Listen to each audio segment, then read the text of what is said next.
ஒரு நிமிஷம் உங்க கண்ணை மூடுங்க. மூடிட்டு ஒரு யோசிச்சு பாருங்க. இப்ப நீங்க ஒரு போர்க்களத்துக்கு நடுவுல நிக்கிறீங்க. வானம் ரொம்ப அமைதியா இருக்கு. திடீர்னு தூரத்துல ஒரு மிசைல் லான்ச் ஆகுற சத்தம் கேட்குது. அது வேகமா வானத்தை கிழிச்சிட்டு மேல போகுது. எல்லாரும் எதிர்பார்க்குற மாதிரி அது ஒரு எக்ஸ்ப்ளோஷன். ஆனா அது அங்க நடக்கல. அந்த மிசைல் திடீர்னு வானத்துல ஓப்பன் ஆகுது. அதிலிருந்து நூத்துக்கணக்கான சின்ன சின்ன பாம்ப்ஸ் வந்து மழை மாறி கீழே விழ தொடங்குது. இது பேர் தான் கிளஸ்டர் பாம்ப்ஸ்னு சொல்லப்படுற கிளஸ்டர் மிசைல்ஸ். இதை பத்தி தான் இந்த வீடியோல பார்க்க போறோம். இந்த வீடியோ உங்களுக்கு பிடிச்சிருந்தா லைக் பண்ணுங்க, கமெண்ட் பண்ணுங்க, உங்க ஃப்ரெண்ட்ஸ் அண்ட் ஃபேமிலிக்கு ஷேர் பண்ணுங்க. வீடியோ ஸ்கிப் பண்ணாம முழுசா பாருங்க. அப்பதான் இவங்களுக்கு டீட்டெயிலா புரியும். வாங்க வீடியோக்குள்ள போகலாம்.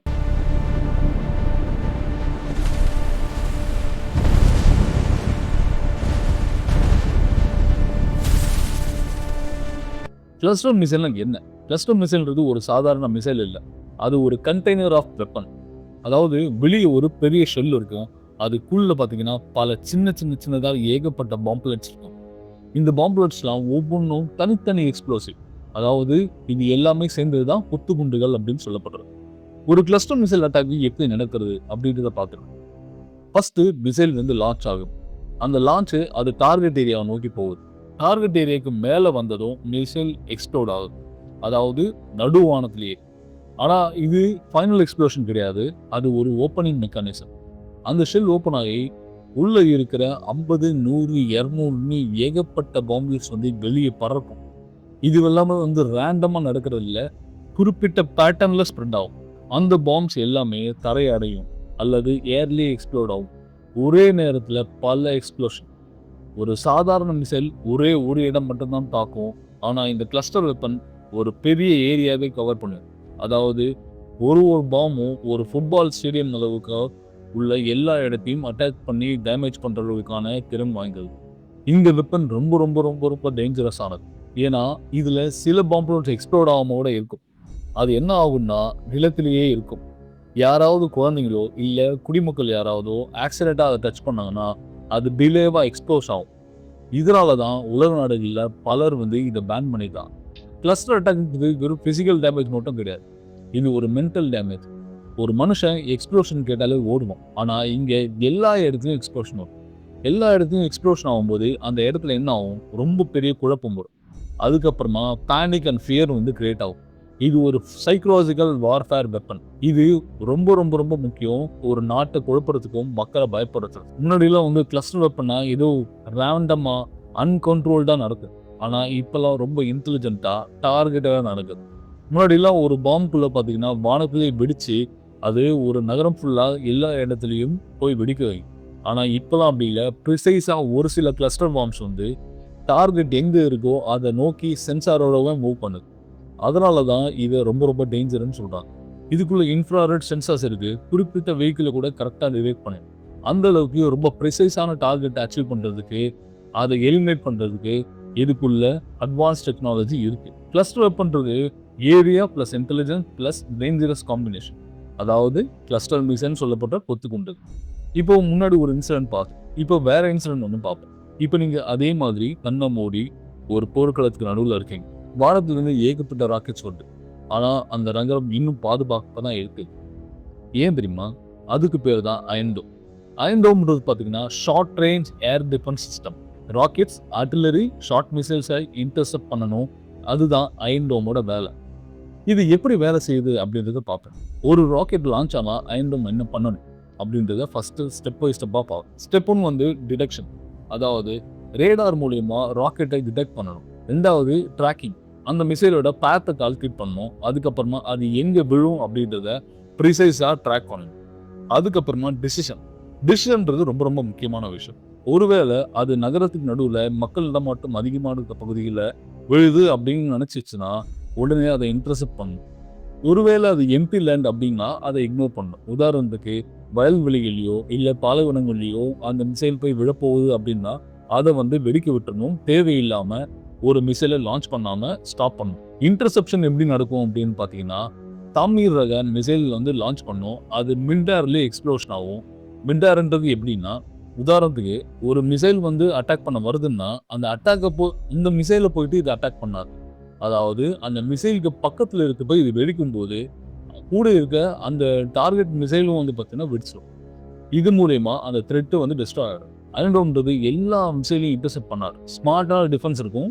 எது தேவையோ அதை மட்டும் தான் இன்டர்செப்ட் பண்ணும். இப்போ கிளஸ்டர் மிசைல்ஸ் வெர்சஸ் அயர்ன் டோம் பார்க்கலாம். ஒரு மிசைல் ஒரு டார்கெட். ஆனா கிளஸ்டர்னு பார்த்தீங்கன்னா 100 டார்கெட் வரும். ஆனா அயர்ன் டோம்ல பார்த்தீங்கன்னா ஒரு இன்டர்செப்டாருக்கு ஒரே ஒரு டார்கெட் தான். அதனால இங்க நிறைய இம்பேலன்ஸ் வரும். உதாரணத்துக்கு ஒரு கிளஸ்டர் பாம் போடப்பட்டா அதுக்குள்ள இருந்து 1000 டார்கெட்ஸ் வெளில வரும். ஆனா அயர்ன் டோம்ல இருந்து ஒரே ஒரு தடவை லான்ச் பண்ணா ஒரு இன்டர்செப்ட்ல ஒரே ஒரு டார்கெட் மட்டும் தான் பண்ண முடியும். அப்போ இதோட இம்பேலன்ஸ் வந்து அதிகமாகும். இதன் மூலியமா அயர்ன் டோம்க்கு ஓவர்லோட் ஆகும். லிமிட்டட் இன்டர்செப்ட்ஸ் மட்டும் தான் அங்க அயர்ன் டோம்ல ஃபிக்ஸ் பண்ண முடியும். அதை மறுபடியும் ரீஃபில் பண்றதுக்கு கொஞ்சம் டைம் எடுக்கும். இதுக்குள்ளேயே பார்த்தீங்கன்னா ஒரு சில மிசைல்ஸ் வந்து அதோட டார்கெட்டை அச்சீவ் பண்ணும். ஒருவேளை கிளஸ்டர் மிசைல்லாம் ஒன்றா சேரும்போது 10 கிளஸ்டர் மிசைல் சேர்ந்துச்சுன்னா 500 த்ரெட் வரும். 500 த்ரெட்டை இன்டர்செப்ட் பண்ணுறது ரொம்ப ரொம்ப ரொம்ப கஷ்டம். யாராக இருந்தாலும் சரி ஒரு சிலது எஸ்கேப் ஆக தான் செய்யும். இந்த ஈரான் வாரில் இஸ்ரேல் பயங்கரமாக அடி வாங்குறாங்க. ஆனால் அவங்களுடைய ஃபேமஸான அயர்ன் டோம் என்ன ஆச்சு அப்படின்னு எல்லாருமே சொல்கிறாங்க இல்லையா, அதுக்கு காரணம் ரேடாரோட ஓவர்லோட். ரொம்ப நிறைய ஆப்ஜெக்ட் வர்றதுனால இதோட லோடு பார்த்தீங்கன்னா ஓவர் ஆகுது. அதனால டிசிஷன் விண்டோ வந்து ரொம்ப குறைவாக இருக்கு. அதுவும் இல்லாமல் சீப் அட்டாக் ட்ரோனுக்கு எக்ஸ்பென்சிவ் டிஃபென்ஸ் ரொம்ப செலவு பண்ண வேண்டியிருக்கு. உதாரணத்துக்கு $20,000 மதிப்புண்ட ஒரு ட்ரோனுக்கு $4,00,000 மதிப்பான ஒரு டிஃபென்ஸ் சிஸ்டம் ஒரு மிசைல் யூஸ் பண்ண வேண்டும். அதனால எல்லாத்துக்கும் ரொம்ப பெரிய காஸ்ட் வந்து செலவாகும்.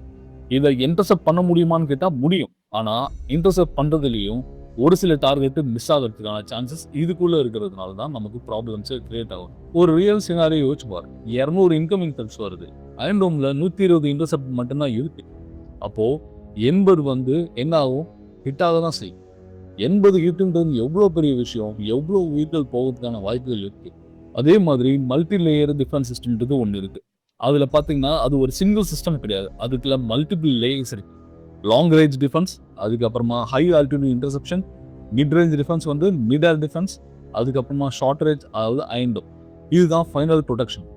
ஏன் இது ரொம்ப இம்பார்ட்டன்ட் பார்த்தீங்கன்னா, லேயர் 1ல எஸ்கேப் ஆச்சுன்னா லேயர் 2ல ட்ரை பண்ணும். லேயர் 3ல ஃபைனலாக அதை எலிமினேட் பண்ணும். இந்த 3 ஸ்டேஜ்னால அதோட ப்ரிசிஷன் டார்கெட் வந்து பார்த்தீங்கன்னா 80 to 90% ஆஃப் மிசைல்ஸை அதால் இன்டர்செப்ட் பண்ண முடியுது. இதுவே சாதாரண மிசைல்ஸாக இருந்துச்சுன்னா இவ்வளோ வந்து அக்யூரசி இருக்க வாய்ப்பே கிடையாது. இப்போ ரீசெண்டாக வந்து பார்த்தீங்கன்னா லேசர் டிஃபென்ஸ் வந்து யூஸ் பண்ண ஆரம்பிச்சிட்டாங்க. இது சாதாரணமாக பார்க்கும்போது ஒரு லேசர் பாயிண்டர் கிடையாது. இது ஒரு high energy detecting beam weapon. அதாவது ஒரு கான்சன்ட்ரேட்டட் லைட் பீமை அதிக எனர்ஜி கொண்ட ஒரு டார்கெட்டை ஹீட் பண்ணுறது மூலயமா இது டிஸ்ட்ராய் பண்ணப்படும். இது எப்படி வேலை செய்யுது அப்படின்னா, ஒரு சிஸ்டம் ஒரு டார்கெட் டிடெக்ட் பண்ணும். அந்த டார்கெட் மேலே லேசரை ஃபோக்கஸ் ஆகும். அந்த பீம் தொடர்ந்து டார்கெட் மேலே விழும்போது சில வினாடிகளில் டார்கெட் ஹீட் ஆகி அது மெல்ட் ஆகும், எலக்ட்ரானிக்ஸ் ஃபெயில் ஆகும், மிசைல் எக்ஸ்ப்ளோட் ஆகும். ஒரு ராக்கெட்டில் வானத்துலேருந்து வருது, அயர்ன் டோம் என்ன பண்ணுன்னா மிசைலை லான்ச் பண்ணும். ஆனால் லேசர் சிஸ்டம் என்ன பண்ணுன்னா லைட் ஸ்பீடில் டைரெக்டாக ஹிட் பண்ணும். இதனால தான் லேசர் வந்து ரொம்ப powerful. No travel time, no projectile, no explosion need, light instant impact. இன்னொன்று காஸ்ட் அட்வான்டேஜ். ஒரு இன்டர்செப்ட் மிசைலோட ரேட்டு வருதுன்னு பார்த்தீங்கன்னா $40,000 $1,00,000 வருது.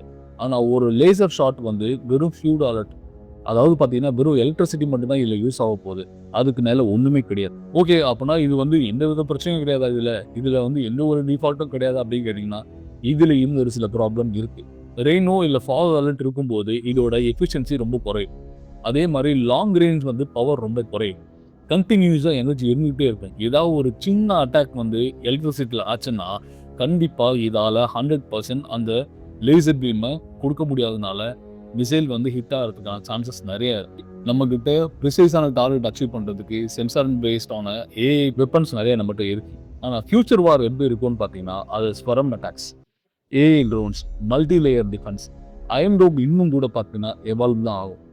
கிளஸ்டர் வெப்பன்ஸ் வந்து எதை காட்டுது அப்படின்னா குவாலிட்டியோட குவான்டிட்டி ரொம்ப முக்கியம் அப்படின்னு காட்டுது. ஆனால் அயர்ன் டோம் என்ன காட்டுதுன்னா டெக்னாலஜி கேன் சேவ் லைஃப்ஸ்.